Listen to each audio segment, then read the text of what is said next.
beginning.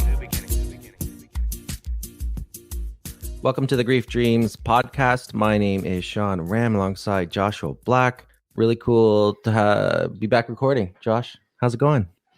It's going good, Sean. I always love doing this stuff. It's funny when I first started, doing the podcast. I didn't know how much I would love it, and I just love meeting new people, hearing their journeys, and asking questions. It's not something I can do if I go to a party or something. Like, people don't want to talk about death, they want to get drunk.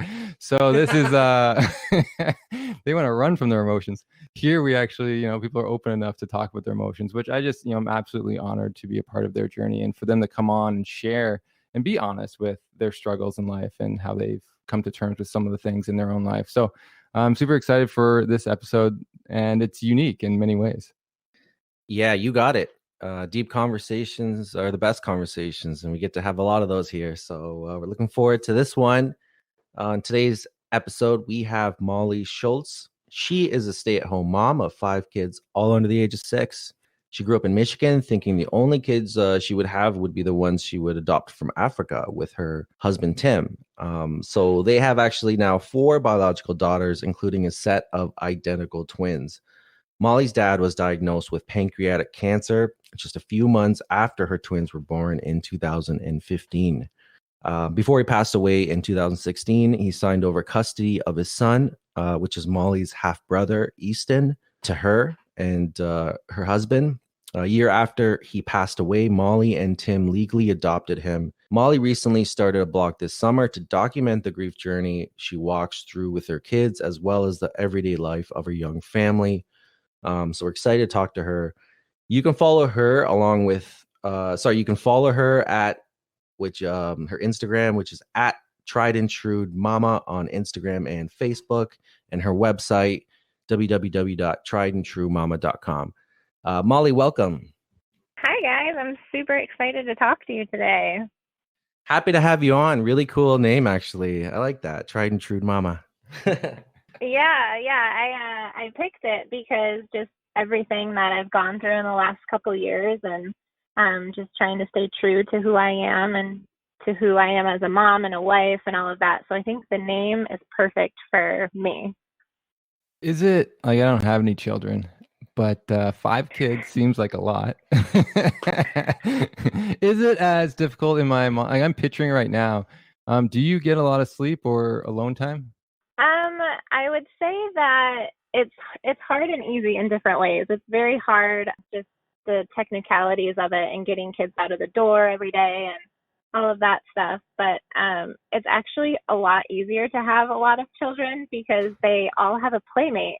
And so there's always someone to play with. And I think that's really cool because it switches every day, even multiple times a day. So in that way, I love having a lot of children because I don't have to entertain them as much anymore, which is awesome. So I hear you. You're like the coach. You have a starting 5 basketball team, and you just, move them around, facilitate the snacks and the games, and then, they do it themselves. Oh, that's so funny, but it's so true. So now we know, if you're going to have kids, have many, right? That's the, and does it differ because you have 4 girls, so the girls would really play with each other? Does Easton play with all the girls? So the twins, I would say, are the closest in that they always usually just play together. But then the older 3 just always rotate every day. So he has played with dresses and nail polish. The poor kid, but they love playing with his cars and stuff too. So it's a really good balance. Must be amazing because I'm thinking, you get to see all these personalities, all these, interests, and all these just unique individuals develop. And man, that's amazing. They must be like, yeah. Are they that different? Are you starting to see these different personalities emerge? Yeah. So my oldest is very much a nurturing, mama bear, doesn't want anybody to get hurt. And then my second daughter is a very strong-willed child, and we just battle it out sometimes, but she just knows what she wants and she's not gonna stray from that. And then Easton is very cuddly and snuggly, and he's a very loving child. And then it's funny because my twins are identical and they are complete opposites. So one of them is kind of like my second daughter, very strong-willed and, that way. And then the other one is just very loving and snuggly. And I don't know, it's just so weird, but it's so cool at the same time. Wow, it's so interesting. What a interesting life that you are living. I don't know if I'm ever going to have children, but it's kind of cool when people have so many and can see that, like, their growth. Because I'm guessing that facilitates a lot of growth in you just by watching them and realizing you used to be a kid once, right? And all the stuff you would have put your parents through. Yes, I know. I think about it every day, and I'm like, yep, this is what I get for doing this to my mom one day and stuff like that. So it's funny, but. So I want to actually go to your story with the big story that with your dad dying and how you are able to illegally adopt Easton. So can you talk a little bit about your relationship with your dad prior to that, and then maybe speak upon maybe why Easton's your half brother? So I'm guessing him and your mom must have split up sometime along the way. Okay. Yes. So my father and I were extremely close. He was one of my best friends growing up. He started the lacrosse team at my high school. He was just one of those people that would do anything for anyone, but especially his children. And so we were just very close, and I had a really normal childhood. We went on vacations, all that kind of stuff. And when I went to college, my first year, my parents sat us down at Christmas time and said that they were getting a divorce, and it wasn't a huge surprise to any of us. And so that's just kind of what happened with that. And I stayed with my dad. I lived with my dad, and I went to different colleges over the next couple of years. I just couldn't figure out what I wanted to do. And then I left one day and I was like, I'm going to go live in Boise, Idaho and go to Boise State University. And my family was like, okay. And so my dad drove me across the country and set me up in my little apartment. And that's where I met my husband. And we got pregnant very shortly after that. And so we started to have our family. And then my dad had called me and said that he was having a child with a woman that he had been with. And it was just the weirdest conversation. And I don't know, I just remember being like, what is happening? Like, this doesn't happen to people like me and families like mine, like, this is insanity. But I got over it because I just love children. And I was just like, whatever, like, if that's what he wants to do, then that's what he's going to do. And so. How old was he when he had the child? He died when he was 50, so he was 48. Wow, that's not that bad. Yeah, it's not that bad. It's not that bad. But Abraham was like 100 and something, right? But anyways, it's very interesting, and it's weird because you were pregnant at the time. I'm guessing that he was telling you, yeah, he was going to be having a son. So what's that like? You're both pregnant at the same time, or you're both having a child at around the same time? It was weird because we already had our oldest daughter, so I was pregnant with my second when he was pregnant with his, and he would call me and ask for advice on stuff and like what to buy and what swings were in, that's like reverse that kind of parenting. Crazy. Yeah, it was so strange. But it kind of gave us another thing to bond over, which was really cool at the same time. But yeah, it was definitely strange. Did your father share any like apprehensions or nervousness with you about it? No, he didn't. He didn't reach out and talk about any of that. I think he was just kind of one of those people that whatever is thrown your way, you kind of just take it and you figure it out kind of people. So. Well, that's an amazing thing too, right? Experiencing that type of emotions and happiness, you both had very, healthy babies. It's awesome. Yeah, they're only 3 months apart, which is crazy. Wow. And so were you there for his birth, Easton's birth? I was not. We were living in Washington at that time. So I was with my husband and our children. So I wasn't in Michigan. Yeah, I would imagine traveling would be a little bit too much maybe at that time as well, if they're 3 months apart. Yes, yes. So when so after it was born, did your dad show any signs of anxiety then? Like, was he calling you like to ask like, what do I do? Or like, I know he had practiced with you guys, but like, it's been such a long time. Did you see any of that like nervousness after the fact? Not that I remember, but I remember when my second daughter was born and he came out to visit us and he was holding my daughter and he was just like, wow, she's so small. Like, Easton was so big and, we didn't have a little tiny baby like this. And he was just super natural, with my children. And he was like the coolest grandpa to them. And he just, I don't know, he was such a good dad and he was such a great grandpa too. Wow, it's amazing to hear, and it's amazing you had such a beautiful relationship together. Because not everyone gets a chance to have that kind of relationship with their father. So that's amazing. So what happened from there to him finding out that he has cancer?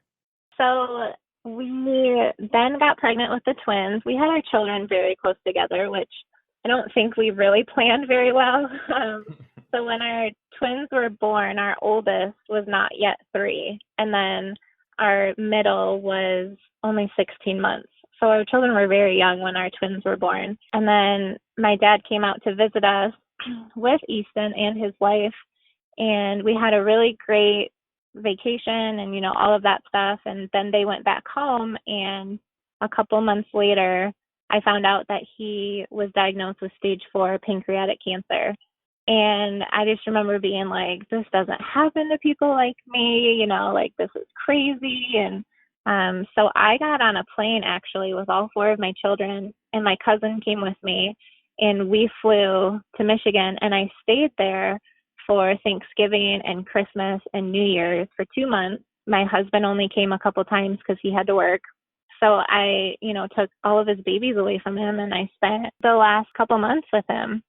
And so after that whole trip, we flew home, and then we flew home New Year's Day. So then March 2nd, he turned 50, and then March 3rd, I got a phone call that his wife had overdosed on heroin.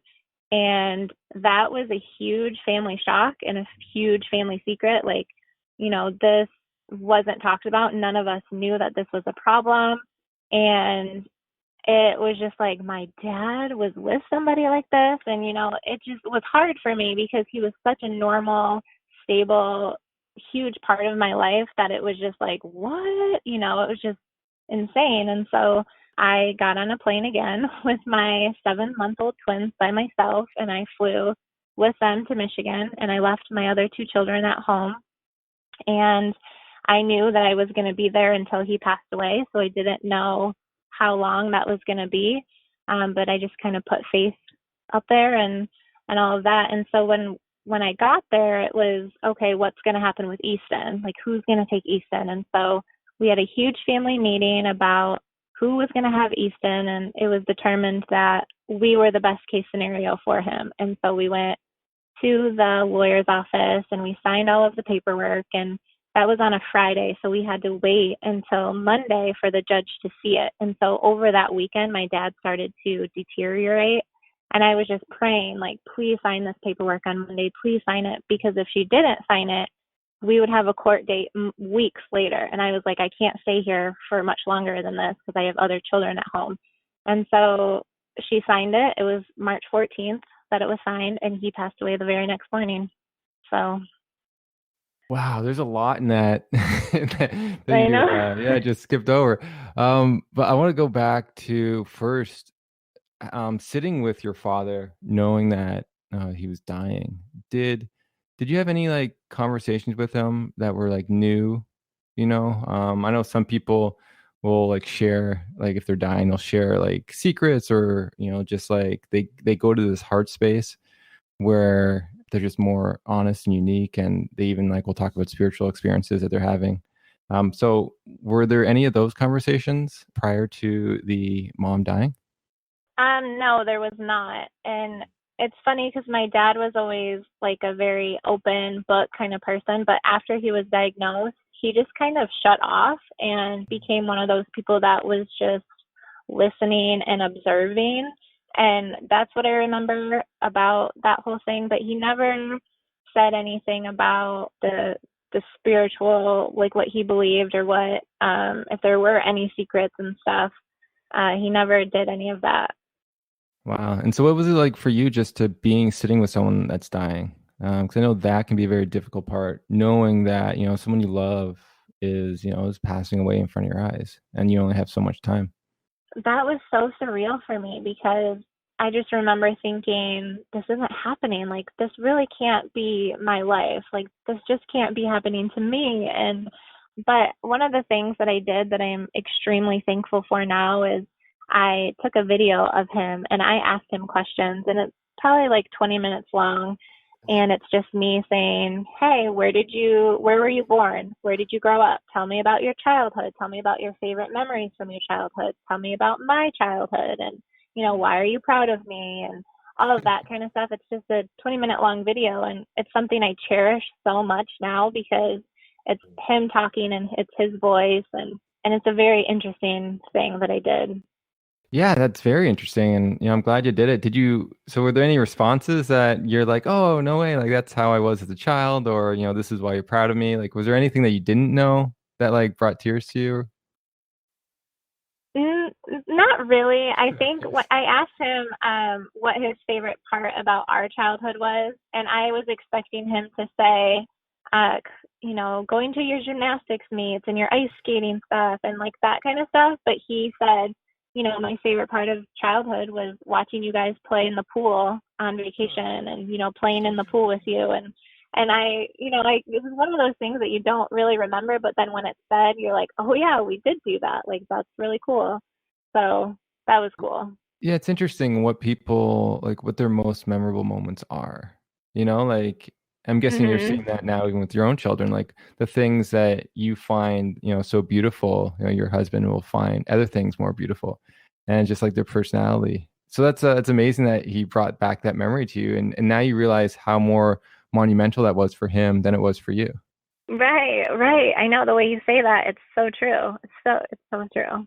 That's so interesting. I had a really warm feeling when you were talking about that video, and you having a little interview with your father, because it just makes me picture that, even that pool moment where it's simple things. I think kids are really amazing where they can have fun doing anything almost, especially simple things. And I think when you see that joy, I would imagine as a parent, you can't help but like smiling at those moments. And that's maybe why they stick around and not the, crazy, all the other stuff sometimes, so that's so cool. I could see, even in my own like life, I remember what's happy about my childhood is the little things, playing in the backyard with my brother with little water guns and stuff, it's awesome. Right. Yeah, it is cool. And so like the next part of that story that you told was this overdose of heroin. And was your dad shocked that she was using? So this is where I wish I would have asked more questions because I wish you had 40 questions. I know. I didn't ask these because when I saw him in the hospital, he was so sick. I was just like, I don't want this to be our last conversation about, heroin. I don't want to talk about this whole situation. And so I don't know. I know that he knew before this, but I don't know how long he was aware of it, because after he died, I got Easton's medical records and I found out that Easton was born addicted to heroin. And so that was a huge shock, and I was so angry with him for months over that. And so I don't know if he knew when he first met her, or if he found out when she was pregnant, or if he was blindsided at birth. Like, those are questions that I don't have the answer to, and those are what I would want, very much so. Wow. So you're angry at your dad for like being with that woman like that, or just angry that you didn't know when you were planning to adopt Ethan? At first, I was angry with him for being with somebody like that. And then I was angry with her for allowing that to happen. And then I, kind of got over that. I forgave them for that. But now I think I'm just angry, or I was angry, because he didn't tell me. And like, I felt like if I was going to take Easton on, I feel like that's a very important thing to mention. Hey, you're going to raise this child. By the way, he was born addicted. There may be some lingering issues from that. I wish that he would have said that so that I wasn't so blindsided by it later. Well, yeah, it's we want all the information, and we also, we don't like secrets, there's something about secrets that you're like, oh, I thought, even as, you guys are so close, there's still some stuff that he wasn't sharing, and probably to protect you, right? Like, you want to make you feel that his life was really great, so your life could be also so great. And I think that's, parents just tend to sacrifice and hold on to truths of their suffering, so their children can feel that everything's good, so they can sort of live a happier life than rather than, because it seems like you would worry about your father if he was in that relationship and he did share, you'd be the type that I would think they'd be like, Dad, what's going on? We got to talk about this. Yeah. Totally. It would be like that for sure. And so was there a funeral for her? Did he get to go? Did you go? Or was it just because it happened so quickly, it just what happened with her body? And then, yeah. So she did have a funeral and we went to it. My dad attended it as well. Easton was there. I was there with my older brother and my younger sister. And so we did attend that. And then after that, we did my dad's, the time between my dad's wife passed away and he passed away is 12 days. So it was only 12 days between the two deaths. That's crazy. When you think, I think, there are a lot of people that have these unexpected deaths that happen very close to each other. And how did you process that, going to two funerals and then thinking about raising another child on top of it all? It was, I just keep saying it was so surreal because it was, I just couldn't believe that this was my life. And I think that a lot of it I've blocked out now because I was just trying to survive and I was just trying to get through it. And even when my dad was sick and, watching him die slowly, I think I've blocked a lot of it out because I just I couldn't handle it at that time in my life, and maybe down the road I'll revisit it or something, but I think that I was just trying to survive. So I just don't remember a lot of it, and I don't remember, how I felt at his wife's funeral and all of that. It's just very much kind of a clean slate for me in a way. Yeah, just looking back at it, there's so much going on, just so many emotions to process and just all very complicated, a lot of variables. I would imagine that you're just trying to kind of push through, make it through, take care of these children, take care of all the processes, the funeral process, everything that goes on with all that, the lawyers and whatnot. And then I can't even just all that going on. So yeah. And then after that, did you find that it got a lot easier after that, maybe 6 months later, a year later, and now I can kind of look at some of these other things that are going on? Maybe I can make more sense of it.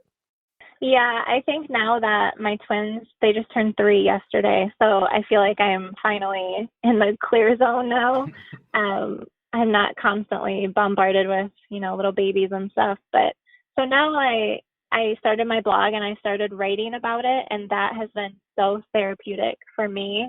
And just, what it's like to watch somebody you love die of cancer, and what, I tell my children about heaven and stuff like that. And so that all has helped a lot with this whole grieving process. And, at my dad's funeral, I didn't cry. And people have asked me, why didn't you cry at your dad's funeral? And I think I was just in that moment, it almost felt like, okay, now that this is over, now I can move forward with Easton and getting back to my children and stuff. So it was almost a relief, okay, I don't have to watch this man struggle anymore. It was releasing in a way. And, my husband bawled his eyes out at my dad's funeral. It's one of the first times I've ever seen him cry.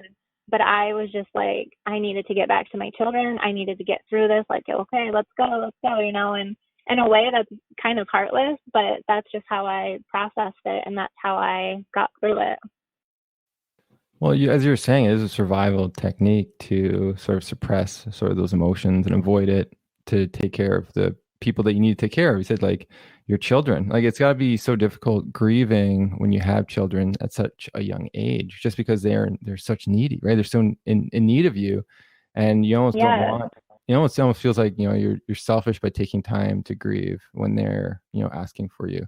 So that's very interesting, and it's interesting you remember that you didn't like all the things you remember. You remember you didn't cry because like that's I think something that's very significant. I think in your life, did you feel like looking back on that?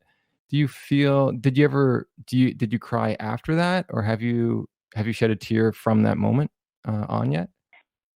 Yeah, and I think the day that he died, I cried so hard that day that I think it was just like all of my emotions were released that day, that it was kind of freeing. And so from that point forward, it was like, okay, he's not suffering anymore. I don't need to be sad that he's gone, because if he was still here, he'd still be suffering. And so for me, it was looking at that technicality in that way. And yeah, I mean, I've had moments, I was at the grocery store a couple weeks ago, and a grandpa was walking with his daughter, and they were doing little dance moves. Like he was spinning her in the aisle, the middle of the aisle. And I had to walk out of the grocery store, and I just lost it, because I tell people for me, it's not the big things. It's not the birthdays or the holidays. It's those little moments that I'm like, oh, my kids don't get to do that. And, you just lose it. And so it's, yeah, I've lost it quite a few times over little things that people would probably be like, why did that trigger you? So.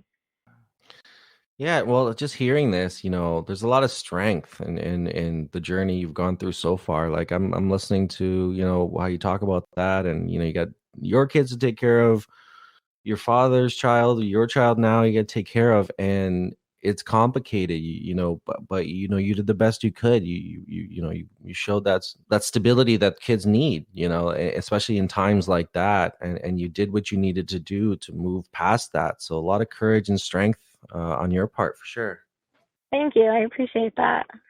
And I love the honesty of just telling us about what triggers you throughout the day, and I think it normalizes the experience for others who think after a couple months you're not supposed to have these triggers. But no, like I still get triggers from my father who died. So it's nice that you can share that and say, yeah, I cried in a grocery store. Like that's what. Right. And it's honest and it's true. And did you just leave right away, or did you pay for your groceries? No, it's crazy, but I just you hid near the onions and started cutting some of them, just I just left my cart. I left my cart there, and I just walked out, and I came back, and like, I don't know, half hour later, and they were putting all of my items back, and I was like, I can take that for you. Ma'am, do you still want these steaks?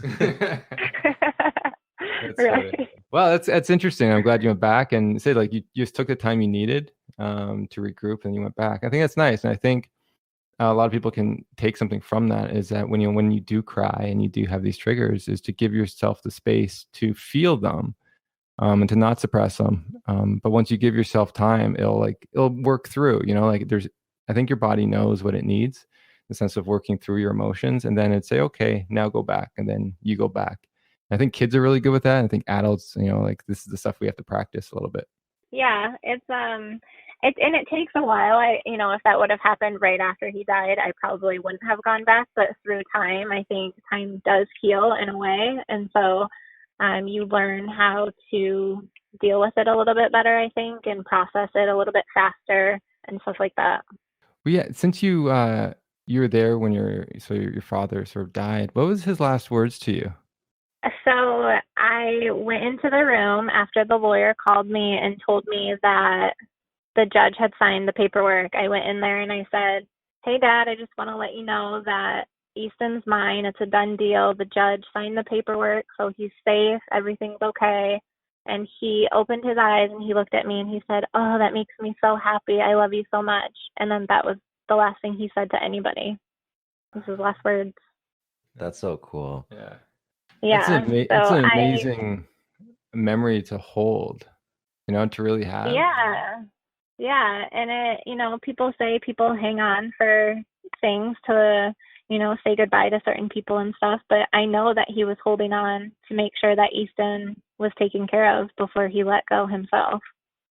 None of us here take that very lightly. That's such a big thing. again, special. A lot of people don't get the opportunity to share last words with their, dying loved ones, but you got that opportunity, and it's such a positive, beautiful sentiment, really. Like, you opened his eyes up, and then he said, I love you. That, and he's happy, he's relieved. Okay, his son is going where he wanted his son to go. Yeah. Yeah, it was a very beautiful moment. Very beautiful. And and the other thing I just want to just to sort of touch on is, you said that you almost had a relief that he died because he was suffering so much. Did you ever have guilt? I know a lot of people say they have guilt after if they have relief, if someone's suffering. Did that ever creep in to your mind? It did, and it has. Randomly it will here and there, like, you weren't sad that he was gone, and it's like, no, I was sad, but I couldn't do this, situation any longer. I couldn't experience this much pain and horror for any longer. And so there are moments where I do feel really bad that, I didn't cry at his funeral and all of that stuff. But I think that everybody's entitled to grieve in their own way, and that's just how I've done it. And it's just worked for me in a weird way. And so I guess some of your process must be to forgive, right? To forgive yourself. Yeah. And so I think I just, tell myself that you're not wrong. The way that you handled it is not wrong. You have to remember that you did the best that you could, and you have to remember that you had 5 very young children that needed your attention, and it's okay that they needed your attention more in those moments and stuff. And you had your proper goodbye. You have that video, and you did everything that you could, and it was good enough. So that's just what I tell myself. Yeah, absolutely. Absolutely. And I was just thinking about how your blog, moving on now to talk about how your blog can be of value to people who share similarities with you, who can share the stories, or maybe they're, parents, maybe they've, seen their parents go through something as traumatic as pancreatic cancer, and their parents are gone and all that. So what triggered the blog? I mean, obviously your father's passing, but you've always been inclined to write, and you just kind of led into that. So I've written a children's book already, but I haven't had it published because I'm a little too scared to get rejected at this point in my life. But, in the next couple months or years or whatever, hopefully I'll pursue that more. But, people who hear our story always say, you need to write a book. Like, you need to, this is crazy. This is the craziest story. And I didn't want to tackle a book. So I was like, I'll start a blog. And then, if a book happens down the road, then I'll have all of these entries already, so it won't be too hard to make a book out of it. And so also, I have twins and I have 5 children. Our family's not, the normal typical family. And so I think that alone is interesting, but then you throw in Easton's story and my story, and I think it's really cool to reach out to people who have gone in similar circumstances. And I don't know, I like people a lot, and I like connecting with people and moms and other kids. And so I just think that starting the blog was just a way for me to reach out to numerous people and, find more friends, basically. Yeah, no, absolutely. I mean, I would imagine going through the things you've gone through, it's helpful to hear stories and talk to people who have shared similar things. And do you get something out of it now, even more so when you are able to help someone, and someone comes to you, and because you probably felt like that sometimes alone, and like, man, I'm dealing with this, I got no one I could turn to, but now someone can say, hey, I have kids too, and you have kids, and we've gone through this, and this is how I felt, and you can share that feeling and then bond even more with that person. Does that happen often? So there's one particular person that has had kids, and her mother is dying right now. And she reached out after reading one of my articles and, said, "Do you have any advice?" Like, and we just talked about how lonely the journey can be. all of that stuff. And I told her about the video, and I told her, record yourself asking her questions, like record your mom with her grandkids, just don't even worry about pictures. Just take videos. Videos are what is going to be so much more valuable to you down the line. And so she has, and she sends me some sometimes, and she's so thankful for that advice, because had I not given it to her, I don't think she would have videos to look back on, or her kids to look back on, and all of that stuff. So that particular story was very powerful for me. I just felt like I was helping, and it was awesome. That's awesome. You love people and you love to help. So it's amazing. It's amazing you can do that and be a place like to provide sort of a place of refuge for those people who are lost and don't know where to turn. And it's nice how you can use your tragedy to help someone else through their grief and their own trauma, to not feel so alone. So good for you, and I'm glad you're opening up yourself to the world by doing the blog and hopefully publishing that children's book and all the other things that you're going to be doing. But yeah, just to talk about the children's book, you don't have to find a publisher. You can self-publish, and it's an easy way. And you can even just put it on Amazon Kindle. So it doesn't really have to. My husband wants me to do that. There you go. Bam. There you go. Yeah. Well, it's the new thing right now, and it doesn't cost as much as if you have to print your own books and then try to sell them. It's like it's on there. It's a digital copy. There's no like cost to you other than putting it up. So it's an easy way, and it's a way to conquer your fear too. So I look forward to reading that within the next year or so.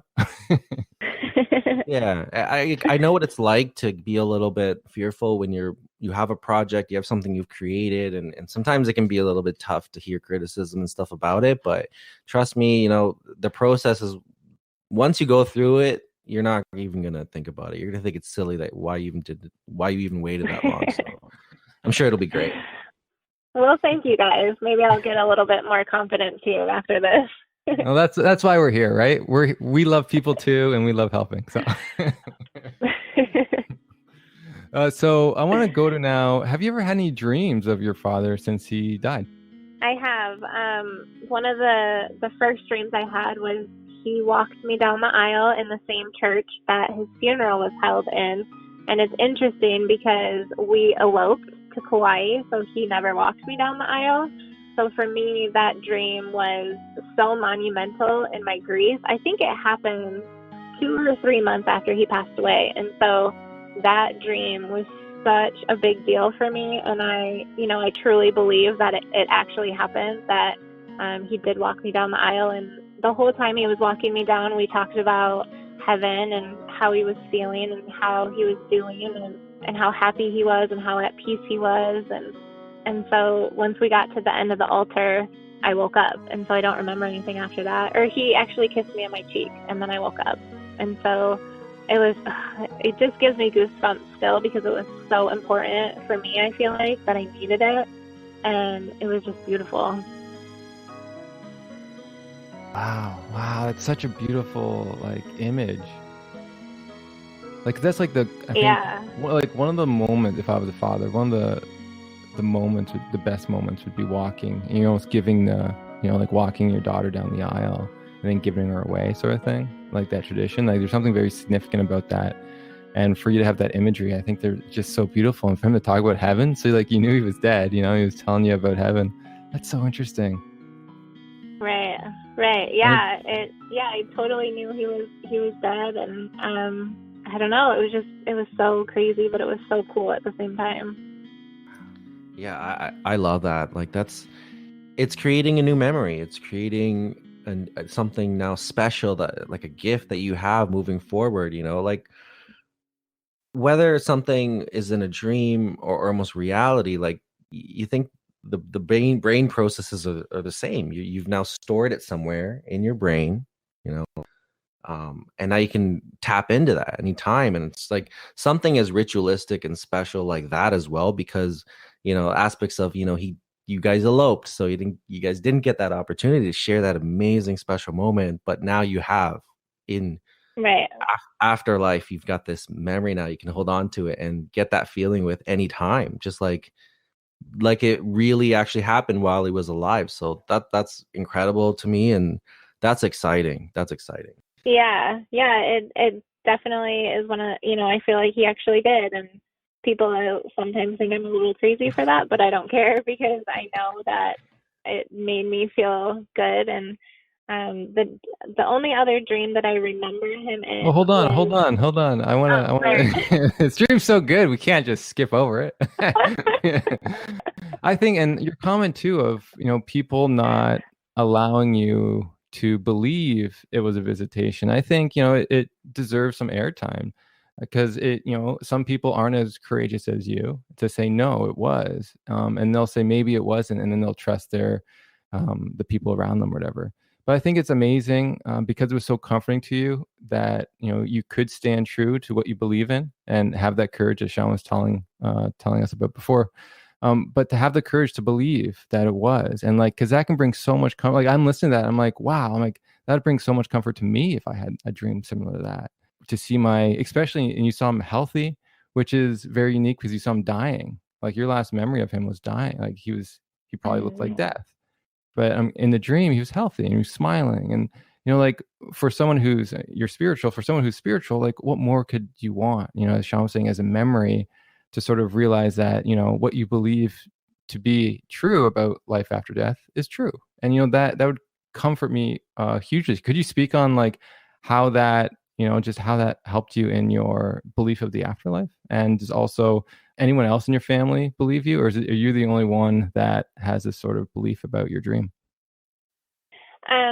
So my sister and brother think I'm crazy. I think my mom thinks I'm a little crazy too. Shout out to your family. Yeah. It's my line. I show people out. It was so funny. My husband believes it, and part of me is like, does he believe it because he believes it, or does he believe it because it makes me feel good, so he wants me to feel good and he'll just agree to it? I don't know, but it was so comforting, and it does give me a lot of comfort about the afterlife and seeing him again and being able to visit other people that I leave behind and give them that memory as well and stuff like that. So for me, it was just more of a solidifying reason to believe in it and believe wholeheartedly in it, because I think I always felt like it's 95% a thing, but after that dream I was like, oh yeah, it's 100%, like I'm all in. Yeah. And yeah. And I think we'll give your family a little bit of benefit of the doubt. We won't be too hard on them because they didn't get that feeling you got, right? Like, and I think the feeling's a key thing here. Is I've had a grief dream recently, and the feeling is almost the main substance of it, because without the feeling, how important would that memory be, right? Like, it's all a part of it. So Right. hopefully they can eventually have their own grief dreams and get those feelings, because the number one thing people say, number one thing what I've said is that the feeling makes it real. The feeling almost like it goes hand in hand with that aspect of it being a real memory. And that's the key, I think, and the importance of that. And, again, like hopefully they can get one to feel that as well. Yeah, it's totally all about the feeling. And yeah, I just, I don't want to go off topic too much, but I have a psychic medium friend who I see and who makes me feel really good, and my family thinks I'm crazy, but at the same time, I'm like, she makes me feel good. So, why is that wrong? Even if what she's saying is totally wrong, who cares? Because I feel so good about it. And so, I don't know. Yeah. That's funny. Well, I think, yeah, we have a whole conversation about that. But yeah, I think the reason for the dream and seeing the medium are very similar. You're trying to, I think, recapture that feeling, that bond with your father. And you get lonely sometimes. Yeah. It's sad that one dream can't fulfill us for their whole life. We're as humans, we forget that feeling, the power of it, and we want another when we're sad, or when we're feeling down, or we're questioning our decisions, or feeling guilty.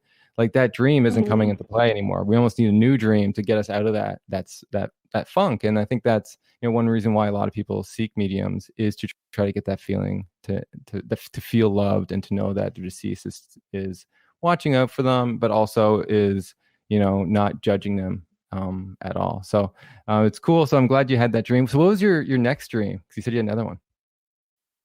So my next dream, I was at Home Depot and I was walking down the aisles, and my dad was with somebody, like an employee was helping him pick out paint colors or something. And as I was walking past him, I kept thinking in my head, just show me your face, just show me your face. I just want to see your face. And he glanced over like a little bit, so I saw half of his face, and then he smiled, and then he went back to picking out paint colors, and then I woke up. So that was the only other one. That's cool. So how did you feel when you woke up from that one? Like it wasn't enough, like, can I go back to sleep? Can we do this dream over? Like, I'll run up to him next time, So it just wasn't enough for me, but I was happy that I saw him, because between those two dreams was probably a year. And so it had been a long time. And so it was enough, but not at the same time. Did you have anything memorable after that, the last one? The Home Depot dream? Not really, no. That's interesting, yeah. I'm curious, why Home Depot? Was he a big fan of Home Depot? I know some guys are. They just love walking around the aisles. No, he wasn't, which is what is so kind of weird about it. And even I've only been in a Home Depot probably 15 times my whole life, so it was a very random place to be. It was super random, but I don't know. It's crazy. He was probably shocked. He's like, what are you doing here? I was like, I thought I dropped you off at that aisle, gave you a little kiss, and was on my way. That's wild. I think it's interesting, and even let's say the environment's very interesting, and to play around with that, it'd be cool. Just because it's not something you normally would do. So it's like, why is that the imagery at all the places your dad could be buying paint? Like so. Right. Kind of, yeah. Pretty cool. And so, have you talked about dreams with your children? Have they ever experienced any dreams of the deceased?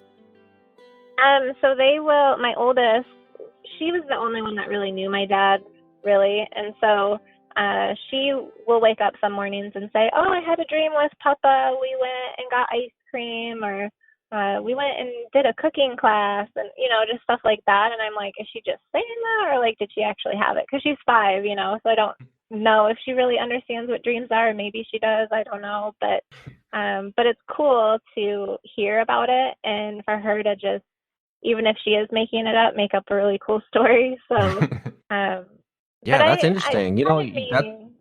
That's something else you could record, actually. That'd be cool. Like, I'm sure she'd be interested when she's an adult to watch that and be like, oh, yeah, I had that dream. That's crazy.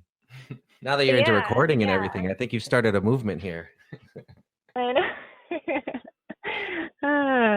But I do think that she, probably does have dreams. I think 90% of me is like, yeah, I think that she actually did have a dream about him. So I think it's cool that she finds it interesting enough to tell me about it and stuff, which is the coolest part, I think.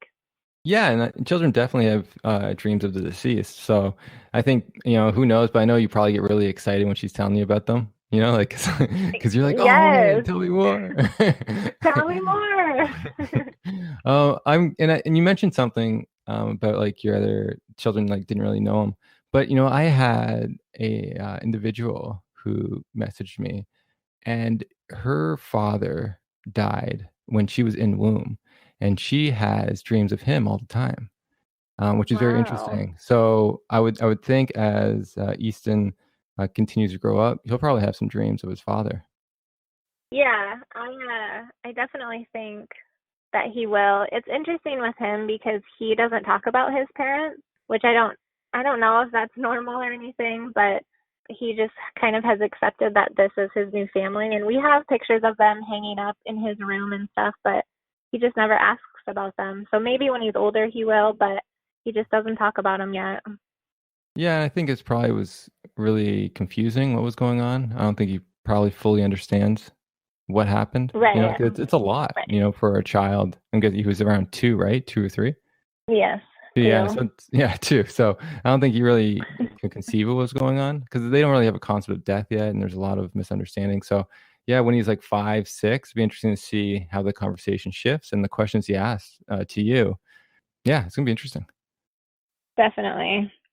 All right. So just wrapping up, is there any advice you want to give to anyone who's going through the grieving process right now that you want to share? I guess my biggest advice would be to not be so hard on yourself, because everybody does grieve in their own way, and what you're doing isn't wrong. And if you have children, I would suggest leaning on them. And if you find pennies on the ground, just, say, oh, it's from so and so in heaven. And then they become more aware of it. And then that's kind of their connection to the other side as well. And so it becomes a really cool game every time you go somewhere and they find a penny. That's been very helpful in my grief journey. And having my kids just bring them up every day when they see a penny, So it's been very helpful for me. And I know that it could be for other moms out there. But I guess just don't be so hard on yourself, because life is hard as it is. You don't need to be hard on yourself for how you're grieving, and to just take it one day at a time, and, have your moments, but just remember that you have your moment, but you have to move forward. As hard as it is, you just have to get up off the floor and go make yourself a bagel if you need to. You just have to do something, keep yourself moving, and all of that. That's nice. And, so like, I like that. And the penny thing's interesting because you hear that a lot. And what it tells me is just like at that moment, you're remembering you're loved and that they're still, watching out for you and stuff. And I think that's the amazing part. If you're spiritual, it's beautiful to keep reminding that you are loved and that there is something more greater than all this. I think it's great because it helps your belief and it helps you regulate your emotions to do what you need to do in life. So what do you do? I'm just really curious. What do you do with all the money you find? Do you spend it or is it in a jar somewhere?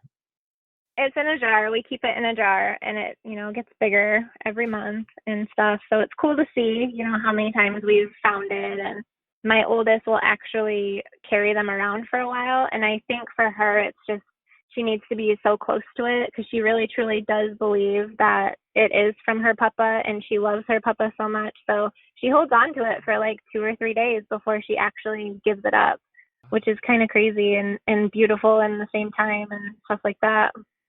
Yeah. No, she's definitely modeling after you. That's for sure. Yeah. And so what do you plan to spend the money on since you're saving it all up? I haven't thought about that. I haven't. I don't know. It's a good question. I'll have to think about that. Yeah, I think you you could maybe foster a dream, and the dream, dream can tell you what to do with it. Oh, I got something. Yeah. Buy some paint at Home Depot. Paint a mural of your father, but no, I like the things you're talking about and the advice you're giving out to the listeners and other people who have had that, have gone through experiences that are similar, gone through death. Everybody goes through types of that, because I think it's a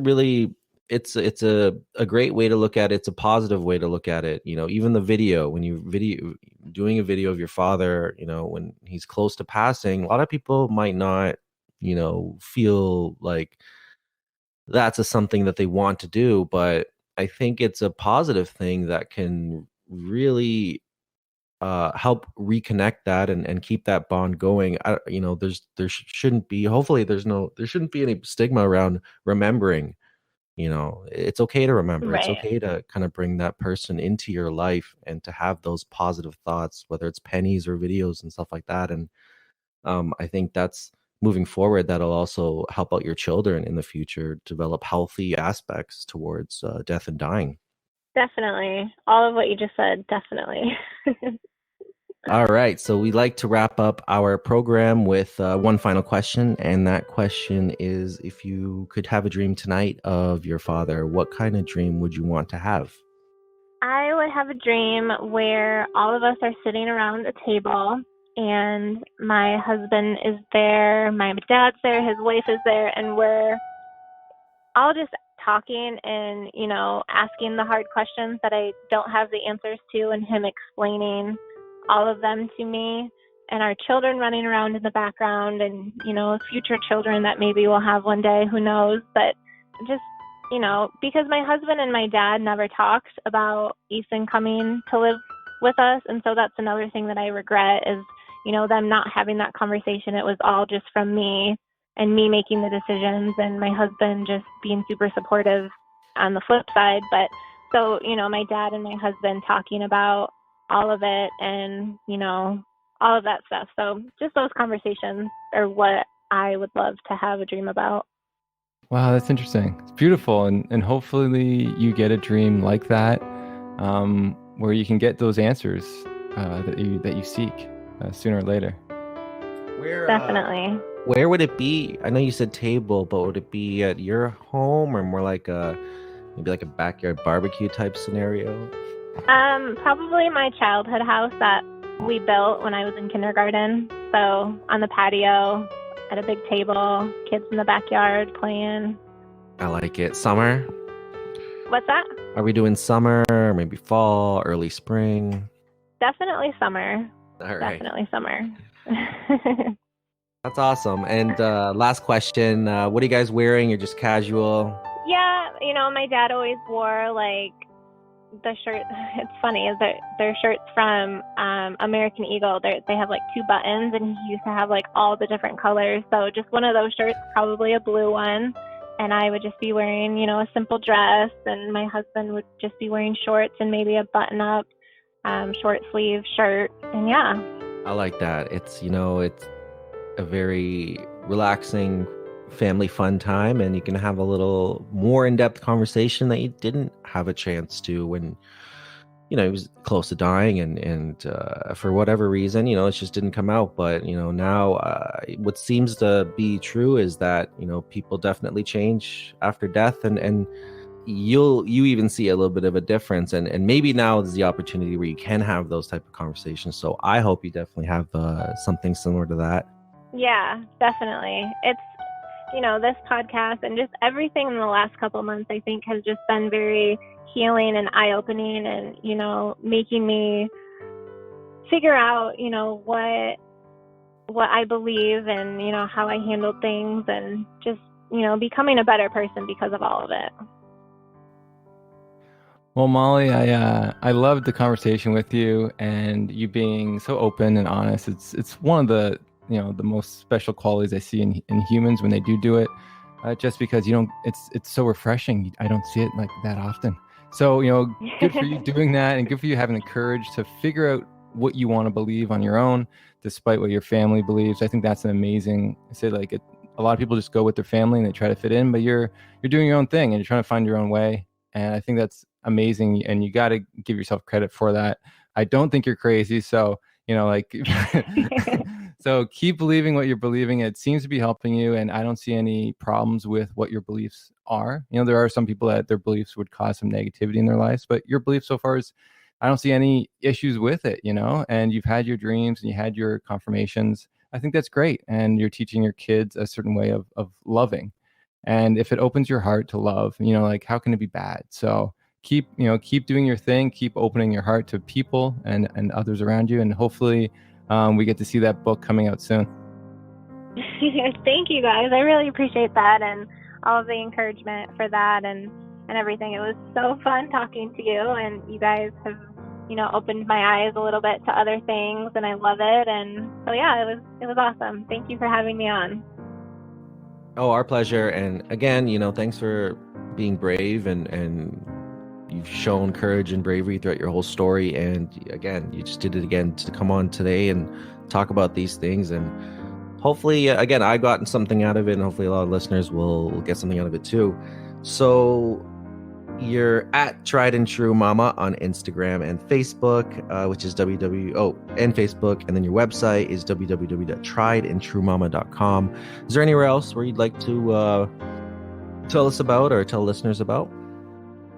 Nope, those are the 3 places that I'm most active, is on the Instagram, the Facebook, and then my website. And does the blog come out like every month? Is there what's the timetable for that? It's usually about twice a week, maybe 3 times a week. There's a lot of different topics that I talk about. I talk about grief, I talk about kids, I talk about my dad. So there's a whole bunch of different things that I write about, but they all have their own little categories on my website and stuff. So it's interesting. It's cool. No, keep doing it. Have you wrote about the dream you had or the dreams you've had with your father? I haven't yet. It wasn't something that I really thought about until I ran across your guys' podcast. And then I was like, oh, wow, yeah, that is a big deal. It was a big deal for me. And so, I just didn't even really think about it as a topic to talk about or write about until I saw your guys' podcast. Yeah, it's the reason why we're doing it is to raise awareness. And the reason why I'm doing the research is to raise awareness that these dreams do exist. And people aren't crazy for their beliefs on them. And so it just helps, right? And that's what you're trying to do, is normalize the experience for others that are going through it. So if you decide to do that, let us know and we'll share it on our platform too, to give you some more awareness also. Awesome. Thank you guys. I appreciate that.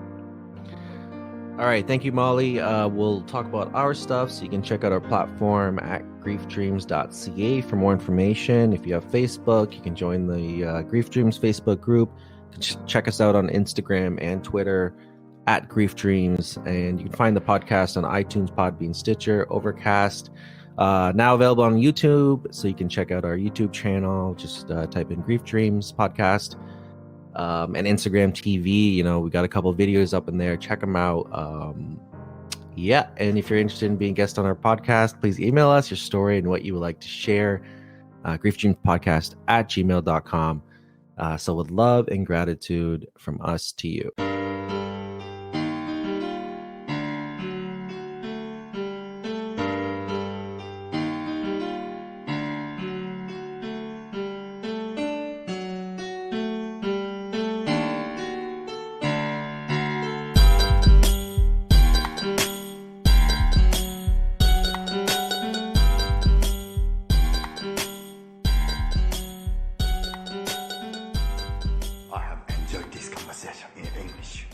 I have questions. I have introduced myself. You have introduced yourself. This is a very good conversation.